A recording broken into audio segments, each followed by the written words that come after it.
Ya, baiklah kita lanjut ke rangkaian induktif murni. Sebelumnya rangkaian resistif murni ya. Nah, sekarang rangkaian induktif murni adalah rangkaian AC. Rangkaian arus bolak-balik yang hanya mengandung induktor saja. Jadi dalam rangkaian ini hanya mengandung induktor. Nah, jika digambarkan rangkaiannya ya terdiri dari sumber arus AC dihubungkan dengan ya kumparan ya induktor ya. Nah, yang berbentuk kumparan seperti ini adalah induktor. Nah, untuk lebih jelasnya kita perhatikan simulasi yang akan Bapak berikan. Nah, perhatikan simulasi berikut. Nah, di sini Bapak sudah membuat sebuah rangkaian yang terdiri atas AC, voltage, ya, sumber tegangan AC yang dihubungkan ke induktor kumparan. Nah, di sini juga ada amperemeter yang dihubungkan secara seri. Nah, kelihatan nilai arus yang ditunjukkan pada amperemeter ini dia tidak tetap ya. Arusnya tidak tetap. Ya, dia berubah-ubah terus sepanjang waktu. Ya, ini adalah salah satu ciri dari rangkaian arus bolak-balik. Ya. Ya, kalau untuk lebih jelasnya kita lihat arusnya. Nah, grafik arus dari rangkaian arus bolak-balik ditunjukkan pada grafik ini. Nah, dia akan membentuk grafik sinusoidal.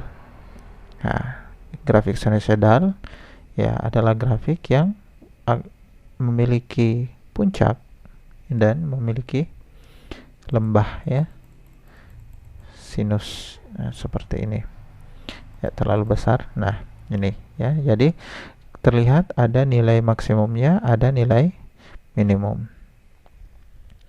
Nah, lalu kita lihat tegangannya. Nah, untuk tegangannya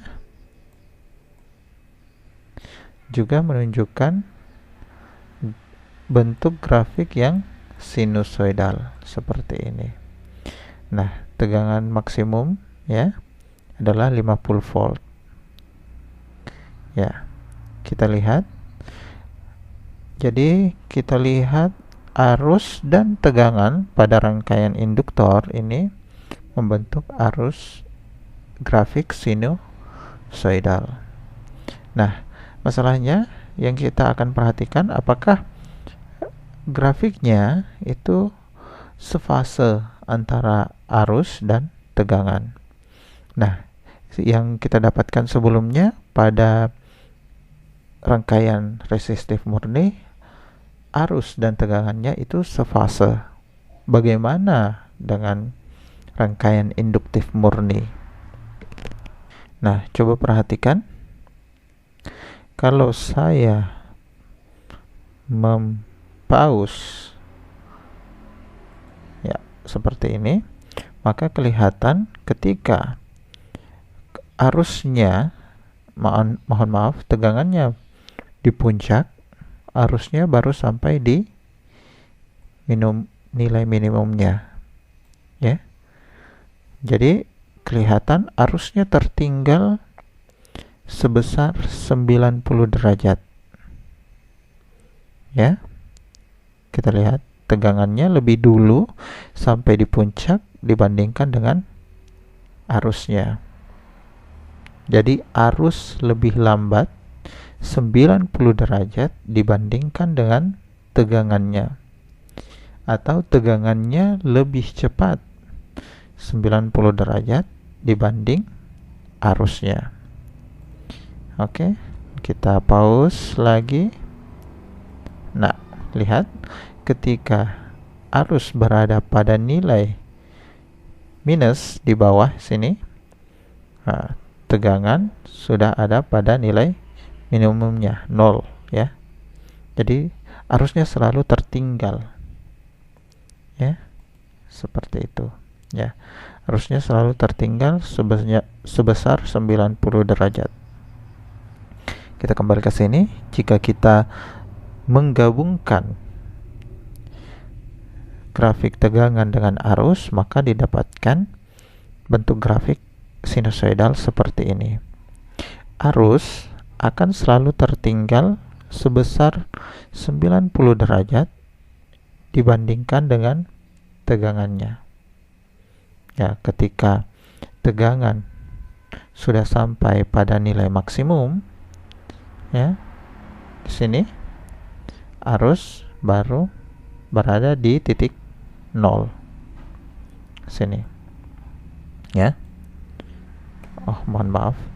Nah, kalau dibuat dalam diagram fasor, ya, arus akan tertinggal sebesar 90 derajat dari tegangan induktor. Ya. Jadi ada sudut 90 derajat di antara V dan I. Sudah paham? Ya. V-nya bergerak lebih dulu dibandingkan dengan I. Jadi kelihatan V sudah menempuh jarak 90 derajat, I-nya baru mulai di 0. Seperti itu. Nah, itu penjelasan dari grafiknya ya. Nah, video selanjutnya kita akan membahas tentang rangkaian kapasitif murni. Ya, terima kasih.